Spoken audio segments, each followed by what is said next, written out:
지난달 저 PBR 재료가 발표된 이후 지금까지 외국인 자금만 약 7조 원 이상 들어온 것으로 파악되는데요.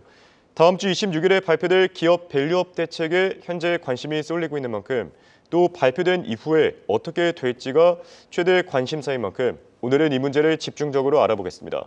도움 말씀에 한국경제신문의 한상춘 논자위원 나와 계십니다. 안녕하십니까? 네, 안녕하십니까? 우선 지칠 줄 모르고 오르던 미국 증시, 지난주에는 하락세로 돌아섰습니다. 자, 주가 향방과 관련해 월가에서도 의견이 분분하지 않습니까? 네, 지난주 초에 그 워링 마켓 그리고 프레시 크래시 이런 얘기하면서 사실 증시가 좀 흔들릴 것이다 하는 말씀을 드렸었는데요. 그렇죠. 6주 만에 3대 지수가 하락세로 돌아섰어요. 그래서 6주간 진짜 지칠 줄 모르고 올랐었는데요. 그렇죠. 지난주에는 하나의 고비가 됐다 이렇게 됐습니다. 하락폭은 크지 않았습니다는 우리 서학 개인분들이 많이 갖고 있는 빅테크를 중심으로 한 나스닥 지수가 다른 3대 지수에 비해서는 그렇게 우려할 사항은 아닙니다는 비교적 큰 폭 떨어졌다 이렇게 됐습니다. 그 수준 자체는 그렇게 큰 의미가 없다 이렇게 보시면 되겠는데요. 지금 6주 만에 사실 하락세로 돌아섰으니까 이게 일시적 조정이냐 아니면 본격적 조정이냐 그렇죠. 이 여부에 이제 하나의 갈림길이지 않습니까? 그래서 시청자분한테 주가를 평가하는 여러 가지 지표가 있습니다. 그래서 지난 주말에 이 지표들이 전부 나왔었는데요. 이걸 지표를 다들 아시겠습니다는 요약해 드리겠습니다. 시청자분이 잘 아시는 PER, PBR, 그다음에 ERP는 아마 다들 아시겠는데요. 이 방송에서는 이렇게 소개해드린 적이 없어서 주식 위험 프리미엄 지수라 해서 이 지수를 본다면 3대 지수가 고평가로 나왔다 이렇게 됐습니다. 근데 PSR 지표는 설명드렸고 PPR 지표, PDR 지표 다 설명드렸습니다. 그리고 새롭게 PEG 지표, 주가 수익성 비율, 그리고 로버트 슐러가 개발해서 굉장히 월가에서 가장 신뢰가 높은 CAPE 지수 가끔 나오죠. 경기 조정 수익 비율인데요. 이거는 저평가로 나오고 있습니다.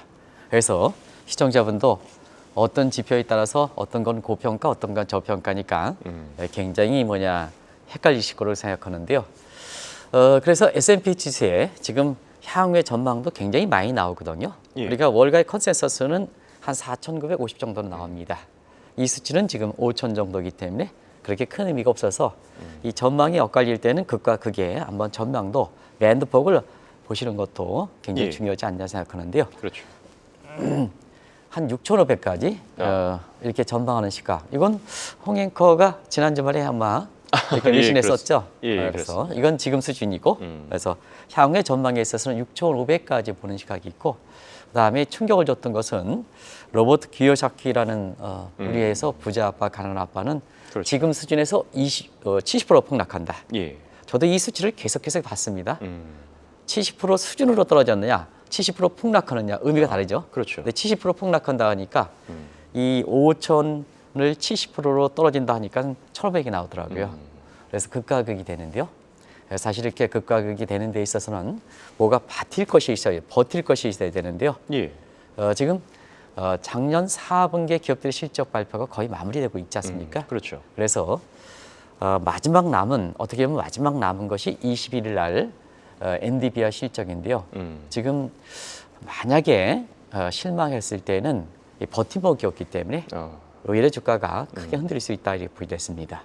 그래서 지금은 매크로 변수도 좀 이렇게 4분기의 매크로 변수도 끝났고 그다음에 마이크로적인 측면에서 기업들의 실적의 발표도 마무리되고 있으니까 무엇을 버틸 것이냐 하는 측면에서 그때그때의 이렇게 오피니언 리얼이라든가 페드 인사들의 발언이라든가 이런 거에 의해서 주가가 많이 좌우되는 이런 모습을 보이지 않겠냐 이렇게 보고 있습니다. 이게 이제 스토리텔링에 의한 로버트 실러의 이야기, 내러티브 이코노믹스의 장세다 이렇게 보겠습니다. 그래서 이번 주에는 20일에 있을 엔비디아의 실적 그리고 페드 인사들의 발언이 이렇게 줄리어서 있지 않습니까? 많이 예정돼 있지 않습니까? 이번 주에 그런 장에서 이거에서 모습이 좌우되지 않겠나 이렇게 보고 있습니다. 네, 알겠습니다. 그리고 방금 전에 언급해 주신 로버트 기요사키, 우리한테는 부자 아빠, 가난한 아빠의 저자로도 알려져 있죠. 자, 이분이 지금 연일 다양한 전망들을 쏟아내고 있습니다. 사실 근거까지는 아니지만 그래도 이제 내놓는 수치들이 월가에서 상당히 화제가 되고 있지 않습니까? 네, 부자 아빠, 가난한 아빠 저자인데요. 왜 이렇게 중요한 그 비트코인이라든가 금값이라든가 지수라든가 주가라든가 다 얘기하는지 모르겠습니다. 그리고 엄청나게 비관적으로 최근에 얘기하고 예, 그렇죠. 있습니다. 그렇기 때문에 월가에서 화두가 되고 있는 이런 상황인데요. 국내 언론인 입장에서도 사실 이런 것을 로버트 기요사키가 얘기했다고 해서 반드시 우리 시청자라든가 독자들한테 전해질 필요가 있는가 하는 그렇죠. 것이 월가에서 반성이 제기됐습니다. 그런 측면에서 지금 금값과 비트코인 가격을 보여주고 있습니다는 어떻게 전망했느냐 하면 예. 로버트 기요사키라는 분은 극단적 비관론을 얘기하고 있습니다. 그래서 S&P 지수가 앞서 말씀드린 같이 70% 폭락한다면 현 수준 5천 기준으로 한다면 1,500까지 떨어진다. 그렇죠. 경제 실상을 반영하는 얼굴 측면에서 저게 70% 폭락이 있겠느냐. 과거에 제2의 닷컴 버블 사태를 얘기한 것 같습니다. 우리도 지난주에 얘기하면서 75% 정도 폭락했지 않습니까? 그렇죠. 그때 상황을 빗들어서 한 70% 수치가 나온 게 아닌가. 저분이 무슨 계량적으로 무슨 주가 수준을 때리고 그런 사람이 있겠습니까? 예? 과거에 뭐 전력으로 이렇게 볼 때는 그렇지 않거든요. 그럴 때는 우리가 얘기하는 겐또를 찍어가지고 저렇게 한 게 아닌가 생각합니다. 겐또는 뭐 잘 아실 겁니다. 그리고 금값을 한번 보겠습니다. 이분이 한때 비트코인과 함께 디지털 금이라 해서 금값을 3,000달러 이상 전망했었습니다. 그렇죠. 근데 지난주에 온스당 1,200달러 밑으로 폭락할 것이다. 아마 이렇게 된다면 금 투자하는 입장에서는 굉장히 좀 당혹스럽겠죠. 그렇죠. 자, 그래서 월가 입장에서는 지금 예측에서 가장 이렇게 많이 틀리고 그다음에 방금 전에 우리 그 체크해서께서도 우리가 비트코인 얘기하면서 이렇게 하루 예측을 잘해냈냐 뭐했냐에 따라서 이렇게 차익실현 넣을 때 그 결과가 달랐다는 것을 방송해 주셨습니다는 예. 제2의 캐시우드가 될 것이다 하는 이 측면인데요. 자, 제2의 캐시우드에서 캐시우드는 어떻게 전망했을까 하는 것을 좀 보겠습니다. 2년 전에 비트코인가 51만 달러가 될 것이다. 지금 비트코인은 앞서 김천 PD가 보여주셨습니다는 5만 1,000달러입니다. 그렇죠. 꼭 10분의 1입니다. 그렇네요. 그리고 테슬라가 6,000달러를 예상했습니다. 2년 전에. 액면불알 전입니다. 예. 지금은 200달러니까 여기 곱하기 3하면 600달러입니다. 10분의 1 수준뿐이 안 됩니다. 그렇죠. 10분의 1 수준뿐이 안 됩니다. 그래서 시청자 여러분께 꼭 극단적 비관, 옛날에 닥터듬이라 해서 로버트 루비니 교수가 굉장히 이렇게 실패를 보는 과정에서 본인도 손을 들었습니다는 경제의 본질은 성장입니다. 경쟁이라면 자기가 지금보다 잘 되려고 노력합니다. 예. 그것이 반영하는 것이 주가입니다. 그런 측면에서 이런 극단적 비관론 이렇게 유튜브에 클릭수나 이렇게 끌어들이기 위해서 이렇게 얘기하는 사람이 있는데요. 월가에서 이런 오피니언 리더에 해당되는 사람들이 너무 극단적 비관론, 극단적 낙관론이 되다 보니까 얼마나 이 사람들이 시장의 가이드 역할을 할까 하는 측면에서는 반성의 계기가 됐던 상황이거든요. 예. 이게 사실 외신들에서 그렇게 정해지지 않습니다는 이렇게 월가의 시장 프레이들 사이에서는 화제가 되고 있기 때문에 이제는 유튜브도 그렇고 그다음에 오피니언 리더도 그렇고 그다음에 이러한 사람들의 이런 사람들의 예측도 그렇고 좀 이렇게 가리자, 이렇게 뭐가 뭔지 가리자 하는 이런 분위기가 나온 것은 국내에도 상당 시사점 던져주는 것이 아닌가 생각합니다. 네, 알겠습니다. 그리고 국내 증시의 최대 관심사는 아무래도 26일에 발표될 기업 밸류앱 대책을 빼놓을 수가 없겠는데요. 자, 코리아 디스카운트 대책이 해소가 절실하다. 이렇게 인식한 이후 한 달 정도만 아닙니까? 예, 꼭 거의 한 달 됐어요. 예. 그래서 우리가 이렇게 한 달 전에 보면 지금 상황이 많이 바뀌었습니다는 시청자분이 한 달 전으로 되돌아가면 그때는 한국 증시가 외톨이 장세가 되면서 굉장히 심각한 상황이었었죠. 그렇죠. 그래서 그때 한 달 전에 한 1월 20일 전후에서 글로벌 자금들이 한국을 좀 외면하는 코리아 패싱 문제가 나왔죠. 이게 한 달 만에 주가가 올랐습니다는 한 달 전에 한번 보겠습니다. 그래서 글로벌 자금들이 중개 이탈된 자금들이 대부분 다 일본과 인도로 간다든가 경우에 따라서 미국으로 리쇼링 된다든가 하는 측면에서 한국이 거기에 패싱 당했죠. 예, 그렇죠. 그다음에 한 달 전에는 11월 그 초에 사실 그 공매도 금지 조치 이후에도 나타나지 않았던 서든스타 문제, 외국인들의 유입이 갑자기 유입이 중단되면서 이탈로 돌아섰던 이런 예. 상황이었었죠. 그리고 국내 개인 투자가들이 국내 증시를 묘면하고 전부 일본이라든가 미국으로 가는 캐피탈 플라이트 문제가 나왔죠. 이런 과정에서 사실 그때 1월 22일 날 이 방송을 통해서도 코리아 디스카운트 해소가 절실하다. 일본에서 배우자 하는 쪽에 방송도 해드렸습니다. 그 위에 정부가 나온 대책을 보면 이달 2일 날 윤 대통령께서 주관했던 민생제고 프로그램에서 한국의 주식에 대해서 코리아 디스카운트 해소 문제가 나왔었죠. 예. 이것이 이제 정책적으로 구체화되면서 다음 주 26일 날 한국의 기업 밸류, 코리아 밸류업 대책이 나온다 이렇게 됐습니다. 이게 한 달간의 모습이다. 그 과정에서 사실 밸류업에 대한 기대, 코리아 디스카운트의 해소에 대한 기대로 뚜렷한 근거는 없습니다는 외국인 자본 주도로 해서 코스피가 7% 넘게 상승했습니다. 예. 7% 넘게 상승하는 이런 모습인데요. 지금 김채연 PD께서 시장 참여자별로 이렇게 외국인 자금들의 모습을 보면 사실 그 이외에도 외국인 자금들이 1월 20일 이후서부터는 거의 줄기차게 들어왔거든요. 그렇죠. 이런 과정에서 코스피가 저기 파란 선 이후에 사실 한 달 만에 저렇게 올라왔다 이렇게 보여졌습니다. 예. 그래서 일단은 정부의 그 정책 타임은 늦은 감이 있지만 아주 한 달 전에 굉장히 심각한 상황에서 코리아 디스카운트 해소 대책이 나오고 여기에 따라서 정책적으로 구체한 아직 발표되지 않고 있습니다는 예. 사실 이 내용은 정책적으로 타이밍이 이렇게 적절했지 않냐 하는 이런 평가를 내볼 수가 있다 이렇게 보겠습니다. 네. 말씀하신 대로 한 달 전만 해도 이 각종 위기론이 끊이질 않았는데 한 달 만에 분위기가 많이 반전됐습니다. 가장 큰 주역은 아무래도 외국인 자금이라고 할 수 있지 않겠습니까? 네, 앞서 그 일주일간에 이렇게 기관별로 시장 참여별로 보여줬습니다는 예. 사실 한 달 모습 보면 개인들은 팔고 외국인은 샀다. 그렇죠. 그리고 기관은 미온적이다. 기관은 비견적이다. 이렇게 보여됐습니다. 결과적으로 보면 외국인 자금이 지금의 코스피라든가 뒤늦게 코스닥 상승세를 주도하고 있는데요. 사실 저 PBR 종목을 중심으로 해서 집중적으로 이렇게 들어오는 과정에서 지금까지 한 달간 한 7조 원 정도가 들어오고 있습니다. 예. 그러면 이 규모는 어떠냐 하면 코리아 사태 이후에 기간별로 보면 7조 원 정도로 보면 그 기간을 딱 볼 때 최대 규모다 이렇게 보겠습니다. 그리고 한 달 만에 유입 속도를 본다면 예. 아마 사상 최고 수준에 해당된다 이렇게 보겠습니다. 이런 과정에서 지금 같은 수준을 이달 말까지 유지한다면 외국인 자금은 한 10조 원 정도 될 겁니다. 그래서 26일 날 대책에서 어떤 대책이 포함될 것이냐 하는 측면에서는 외국인 자금의 지속 여부를 관련해서 한국 증시의 모습이 상당 부분 달라질 수가 있다 이렇게 보시면 되겠는데요. 예. 사실 그렇습니다.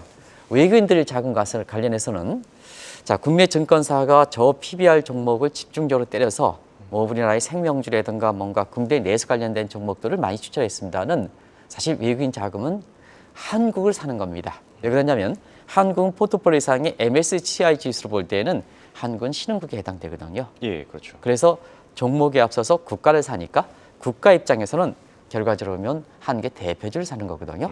그러면 대표주 입장에서 가장 PBR이 낮은 게 뭘까? 이게 현대차, 기아차 이런 쪽이 되는 거죠. 그래서 현대차와 기아차를 집중적으로 매입하는 과정에서 사실 현대차, 기아차는 코스피에 이 비중이 예. 높지 않습니까? 그렇죠. 그러면 현대차, 기아차가 높으면 코스피도 빨리 올라간다 이렇게 보여졌습니다. 그런 과정이 지난 한 달간의 모습이다. 지금 현대차, 기아차의 모습을 보여주고 있습니다는 이렇게 하루인가요? 이게 예, 하루, 그렇죠. 지난주. 예. 하루 금요일 것 같은데요. 이걸 좀 한 달 정도로 이렇게 보여주실 수 있겠습니다는 한 달 정도로 보면 현대차, 기아차가 외국인들이 집중적으로 매입하는 과정에서 사실 지금의 장세대 됐다 이렇게 보여졌습니다. 지금 한 달간의 모습이죠? 많이 올랐네요. 40%, 예. 많이 올랐네요. 많이 한 40% 급등했죠. 정도. 기아차도 한번 보여주시겠습니다는 30%. 이 대형주가 그렇죠. 저렇게 많이 올리기가 쉽지 않습니까? 한 달 만에. 맞습니다. 그래서 코스피가 이렇게 지금 2,600선이 넘는 이런 배경이다 이렇게 보여졌습니다. 그러다 보니까 개인 투자가들이 지금 코스닥의 저 PBR 종목을 중심으로 뒤늦게 올라가니까 사실 그 코스닥 지수도 지금 올라가는 이런 상황이거든요. 예. 자, 지금까지 한 달간의 긴박했던 상황을 좀 말씀드렸습니다. 그러면 이제 관건은 26일 날 정부가 발표하는 기업의 밸류업 대책이 어떤 쪽이 나올 것인가. 이게 왜 이렇게 중요한가. 지금부터 한번 살펴드리도록 하겠습니다. 알겠습니다.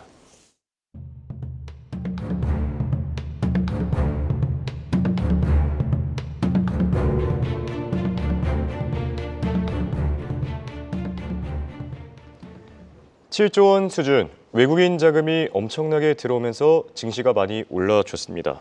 자, 하지만 지금 아직까지 뚜렷한 흐름은 없는 상태 아닙니까? 네.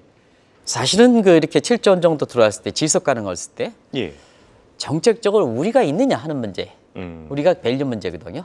그렇죠. 그리고 우리가 펀더멘털하게 어떤 다른 투자 대상이 있느냐 하는 문제, 이런 예. 문제를 따져줘야 되거든요.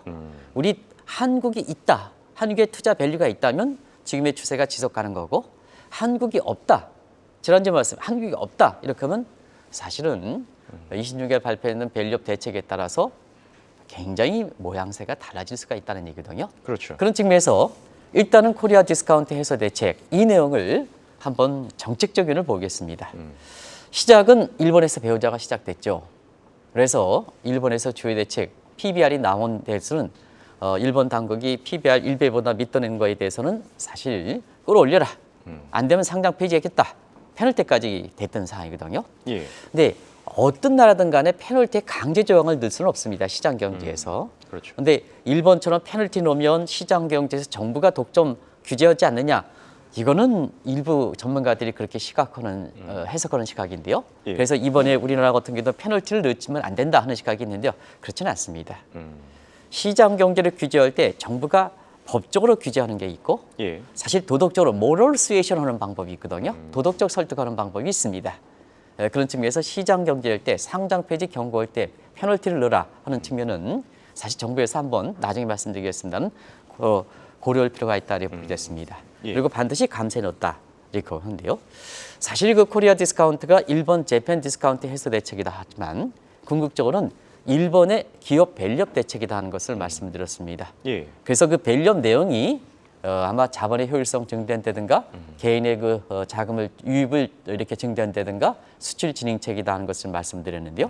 이것이 바탕이 돼서 일본의 기업 가치 제고가 되고 궁극적으로 니케이 지수가 지금 이게 아마 이번 주에 사상 최고치를 기록할 수가 있어요. 그래서 아마 사실 가능성은 미국 증시가 좀 받쳐줘야 되는데요. 어찌됐든 38,484. 아마 이게 38,915인가 최고치입니다. 거기 예. 사상 최고가 지대는데요. 자, 우리의 지금의 한 달간의 그 대책을 보면 코리아 디스카운트 대책이 재팬 디스카운트 해소 대책이다 하면서 궁극적으로 보면 언론이라는 걸 통해서 기업 밸류 대책, 이 재팬 밸류업 대책이다 하니까 정부가 다시 기업의 밸류업 대책이다 이렇게 나왔던 거거든요. 예. 주도권이 없다는 얘기입니다. 그렇죠. 그것도 언론이라든가 저희 방송을 통해서 내용을 소상하는 과정에서 정부가 따라왔다는 얘기입니다. 따랐다는 얘기입니다.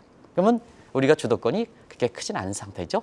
정책적으로도 외국인들 입장에서는 한국이 정책을 주도한 입장은 아니다. 이런 점을 캐시온을 그리고 있다는 걸 말씀드리겠습니다. 네. 지금까지 얘기하신 내용들을 정리해 보면은 그러니까 26일에 발표될 기업 밸류업 대책에서 가장 중요한 거는 이 펀더멘털, 이 근본적인 변화가 있어야 된다 이런 부분 같은데요. 만약에 없을 경우에 외국인 자금 흐름이 얼마든지 바뀔 수 있지 않겠습니까? 이 펀더멘털상에 우리 투자 매력이 있다 하는 것은 시청자 여러분 뭐 경제에 대해서 저보다 잘 아시니까 다들 아실 겁니다. 매력은 없는 상태죠. 우리 성장률 보겠습니다. 1에서 예. 2%. 뭐 경제국에서 낮죠. 기업들의 실적 보겠습니다. 미국 같은 건 작년 4분기에 기업들의 실적이 지금 78% 정도가 어닝 서프라이즈인데요. 우리의 작년 4분기 어닝 서프라이즈 정도 절반 수준에 그치고 있습니다. 예. 홍익코 작년 4분기에 국내 기업들의 실적 발표에서 뭐가 남습니까? 아마 시청자 여러분들은 삼성전자가 남을 겁니다. 남을 겁니다. 이렇게 관심이 되지 않은 상태거든요. 그리고 저 PBR의 외국인 여기는 저 PBR의 비밀에 대해서 좀 말씀을 드리겠습니다. 예. 저 PBR의 종목은 자막을 바꿔주시기 바랍니다. 성장성이 있어야 있고 수익성이 있어야 되고 미래 잠재 가치가 있어야 됩니다. 미국을 한번 보겠습니다. 우리가 고 PBR도 계속해서 올라가고 있습니다. 예. 왜 그럴까? 수익성과 어닝 서프라이즈가 78%니까 수익성이 있죠. 그다음에 미래 잠재 가치가 좋죠. 그렇죠. 근데 한국은 저 PBR, 우리 이제 저 PBR입니다. 저 PBR도 좀 성장성이 있느냐, 수익성이 있느냐, 미래 잠재 가치가 높으냐, 시청자의 판단은 아마 잘하시 주실 거로 생각합니다. 예. 그래서 외국인 자금이라는 것은 펀더멘탈이 받쳐주지 않고 사실 미래에 대해서 미래성 내지는 성장성 다 똑같은 지표들이 있는데요. 이게 받쳐주는 정책 요인만, 정책의 기대만으로는 외국 자본이 계속해서 되기에는 한계가 있다는 것을 말씀드리겠습니다. 네. 자, 그리고 궁금한 점이 하나 있는데요. 외국인 자금이 이렇게 계속 들어오고 있지만 원달러 환율은 예상외로 떨어지지 않고 계속 높게 유지되고 있습니다. 왜 그렇습니까? 네, 펀더멘털이 매력이 있어서 외국인 자본이 7조 원 정도 국경을 통해서 들어왔다면 한국의 원달러 환율은 많이 떨어져 있죠. 우리가 지금의 이론상으로 보면 예. 1조당 한 10원 정도 떨어집니다. 그러면 7조 들어왔으면 70원이 떨어져야 됩니다. 예. 그러면 1월 20일 날 원달러 환율이 1,330원대입니다. 그러면 지금 상태에서 이론적으로 보면 1,260원, 70원 정도 떨어져야 그렇죠. 됩니다. 근데 공교롭게도 지금 거의 1월 22일에 원달러 환율 그래프는 거의 떨어지지 않고 있습니다. 1,330원대 그대로 유지하고 있습니다. 그대로 유지하고 있습니다. 왜 그럴까 하는 측면은 크게 보면 이 기간 동안에 달러 인덱스도 103에서 105 정도로 이렇게 강세를 보여서 원달러 환율이 요인이 올라갈 수 있는 소지가 있는데요. 외국인 자본이 한 70원 정도 떨어진다 하더라도 왜 원달러는 1,330원대 유지하고 있을까 하는 측면은 개인 투자가들이든가 연기금은 뒤늦게 조금 이달 들어서 조금 사긴 합니다는 예. 결과적으로 외국 자본이 초입에 저가를 매입할 때 이미 개인 투자한과 연기금은 나갔다. 이렇게 보시면 되겠습니다. 그런 측면에서 그거고요. 그다음에 사실 해외 자금성, 외국 자본 들어오니까 원달러 환율이 유지하죠. 그러면 개인이 나가면 달러 수요가 되죠. 상쇄된다는 얘기입니다. 그렇죠. 그리고 설 연휴 기간이라든가 연휴가 유독 많았습니다. 지금 제주도 안 가십니다. 제주도 안 갑니다. 왜냐하면 여러 가지 요인이 있죠. 비쌉니다.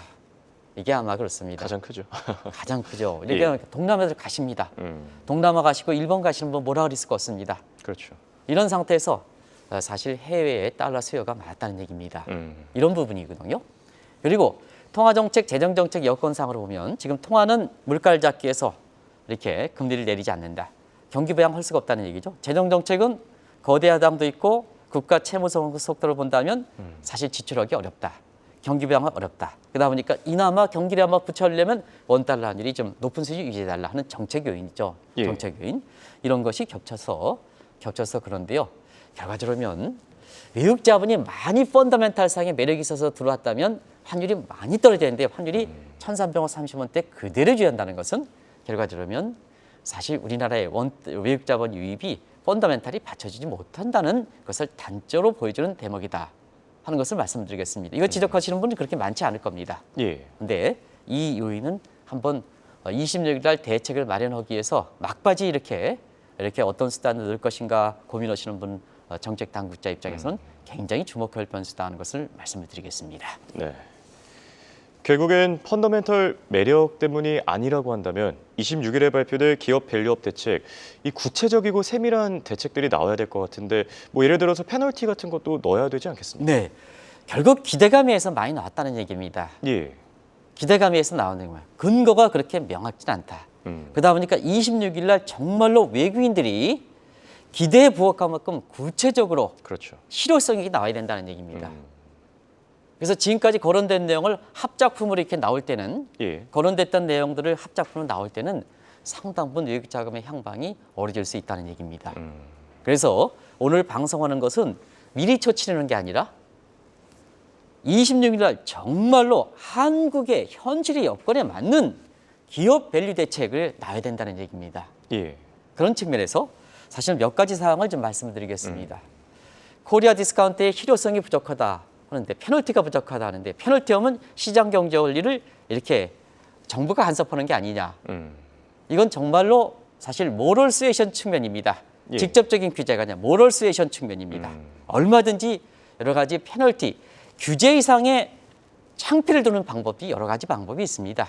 그 모럴 수에이션 방법을 이렇게 말씀드린다 이렇게 보시면 되고 여러 가지가 있습니다. 예. 그리고 자사주 매입했을 땐 반드시 소각시켜야 됩니다.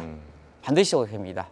이건 좀 규제적인 측면에서 좀 넣으실 필요가 있다는 것을 말씀드리고요. 예. 그다음에 두 번째는 오너를 비롯한 대주주의 그렇게 전횡을 막아줄 필요가 있다는 얘기입니다. 이게 지금 시간이 많이 돼서 좀 상세하게 말씀드려야 되는데요. 제목만 말씀드리겠습니다. 내일 정도에 좀 다시 한번 말씀드리겠습니다. 예. 그리고 주주의 권한을 보호할 수 있는 법적 장치를 꼭 좀 마련해달라 하는 것을 말씀드리겠습니다.